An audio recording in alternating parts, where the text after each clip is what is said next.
Hello students, my name is Rohit Sharma and I am working as a corporate trainer in Madrid Software। तो आज जो हम topic पढ़ेंगे उसका नाम है मोंगोडीबी। मोंगोडीबी क्या होता है, कैसे काम करता है और फुल स्टैक एप्लीकेशन में इसके क्या क्या रोल्स एंड अचीवमेंट्स हैं। तो उससे पहले ये है हमारी वेबसाइट मैड्रिड सॉफ्टवेयर। यहाँ पे हम different different take courses offer करते हैं। For example full stack development, generative AI और आपके design courses, UI UX design, graphic design and सब मार्केटिंग कोर्सेज। तो देखते हैं मोंगोडीबी क्या होता है। तो मोंगोडीबी क्या है? MongoDB is a database. तो मोंगोडीबी डेटाबेस को समझने से पहले इस डेटाबेस टर्म को क्लियर करते हैं कि डेटाबेस है क्या। तो इंफॉर्मेशन को स्टोर करने के लिए कोई जो भी स्टोर यूज होता है उस स्टोर का नाम क्या होता है? डेटाबेस। फॉर एग्जांपल जब एसक्यूएल या फिर कोई भी डेटाबेस हमारे पास नहीं था तब हम इंफॉर्मेशन को कैसे स्टोर करते थे? या तो हम टेलीफोन डायरेक्टरी बनाते थे, उसमें स्टोर करते थे। तो टेलीफोन डायरेक्टरी भी क्या था? एक इंफॉर्मेशन को स्टोर करने का तरीका था। अच्छा, स्टोर क्यों करते थे हम इंफॉर्मेशन को? ताकि हम उस इंफॉर्मेशन को फ्यूचर में जाके रिट्रीव कर सकें और उससे अपने बिजनेस डिसीजन ले सकें या फिर अपना कोई भी लॉजिकल काम उस पर कर सकें। तो जब डेटाबेस नहीं थे, टेक नहीं था, तो अपन कैसे डेटाबेस मैनेज करते थे? टेलीफोन डायरेक्टरी का यूज करके। तो फिर जैसे जैसे एडवांसमेंट हुई, डेटा बढ़ा, बहुत सारा इंटरनेट आया, बहुत सारा डेटा कलेक्ट हुआ, तो टेलीफोन डायरेक्टरी में मैनेज करना डेटा इजी नहीं था। फिर उसके बाद वो डेटाबेस इवॉल्व हुआ, उसके बाद आपके पास गूगल शीट्स आई या फिर माइक्रोसॉफ्ट की शीट्स आई, जिसको एक्सेल भी कहते हैं। तो हमने डेटा मैनेज करना वहाँ पे शुरू कर दिया। अच्छा, डेटा वहाँ पे मैनेज हो रहा था लेकिन डेटा की वॉल्यूम्स इतनी ज़्यादा हो गई और सिक्योरिटी इश्यूज बहुत ज़्यादा हो गए और रिमोट सर्वर्स आ गए। तो फिर हमारा जो एक्सेल वाला डेटा था वो भी एक टाइम के बाद स्केल होना बंद हो गया। मतलब हम उस डेटा को इजीली रिट्रीव नहीं कर पा रहे थे, इजीली अपडेट नहीं कर पा रहे थे और इजीली उससे अपना बिजनेस लॉजिक अचीव नहीं कर पा रहे थे। तो इसलिए आपका एक्सेल शीट भी एक टाइम के बाद जाके स्केल नहीं कर पाता। और इसलिए हमें सॉफ्टवेयर बनाया गया, database and database management system. अच्छा, डेटाबेस हम उस कोर ड्राइवर को कहते हैं, उस कोर सॉफ्टवेयर को कहते हैं जहाँ पे हमारा डेटा एक्चुअली प्रेजेंट होगा। अब इन इंफॉर्मेशन को या फिर इस प्रोसेस को करने के लिए जो सॉफ्टवेयर की हमें जरूरत होती है उसका नाम होता है डेटाबेस मैनेजमेंट सिस्टम। तो डेटाबेस मैनेजमेंट सिस्टम की मदद से हम डेटा को इजीली रिट्रीव कर सकते हैं, रीड कर सकते हैं, क्रिएट कर सकते हैं और डिलीट कर सकते हैं। ठीक है, तो ये टर्म्स हमें क्लियर होनी चाहिए। पहली टर्म मैंने क्या बताई? डेटाबेस। डेटाबेस क्यों यूज होता है? To store the information in a correct way so that we can retrieve it easily, update it easily और रिप्लेस इट इजीली। अब ये फंक्शंस हम डेटाबेस के ऊपर किसकी हेल्प से करते हैं? डेटाबेस मैनेजमेंट सिस्टम की हेल्प से। तो बेसिकली अपने पास दो डेटाबेसेस होते हैं। एक तो आपके होते हैं रिलेशनल डेटाबेसेस।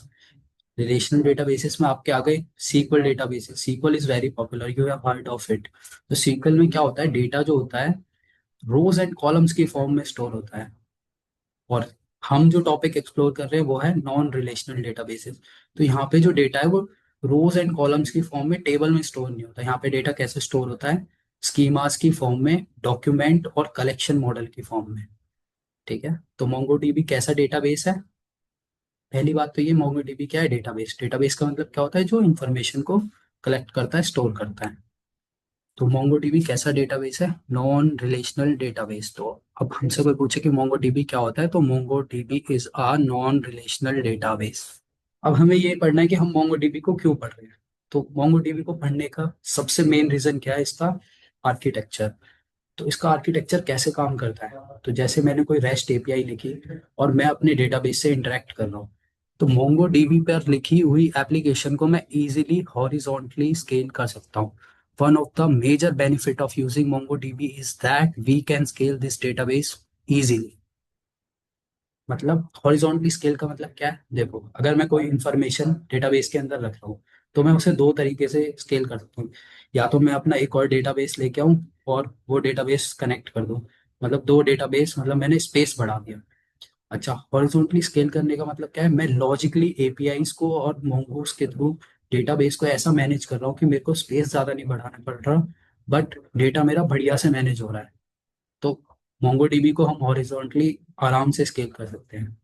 और मोंगोडीबी का डीबीएमएस कौन है? मोंगोस। तो मोंगोस के थ्रू हम मोंगोडीबी को एक्सेस करते हैं। अब देखते हैं इसके स्ट्रक्चर पे थोड़ी सी नजर डालते हैं कि ये कैसे काम करता है। तो सबसे ऊपर होती है हमारी एप्लीकेशन। एप्लीकेशन के लिए आप सोच सकते हो हमारी मोंगोस की एप्लीकेशन। उसके नीचे होते हैं आपके ड्राइवर। ड्राइवर क्या होता है? सॉफ्टवेयर होता है। सॉफ्टवेयर किससे कनेक्ट होता है? आपका राउट से कनेक्ट होता है।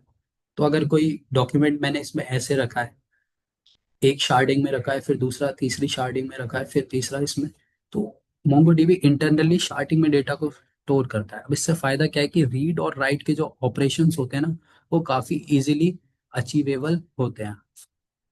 One of the major benefit of using MongoDB। अब ये ऑटो बैलेंसिंग भी करता है। ऑटो बैलेंसिंग का मतलब क्या है? Data is partition based on shard key and automatically balanced across by across shards by MongoDB।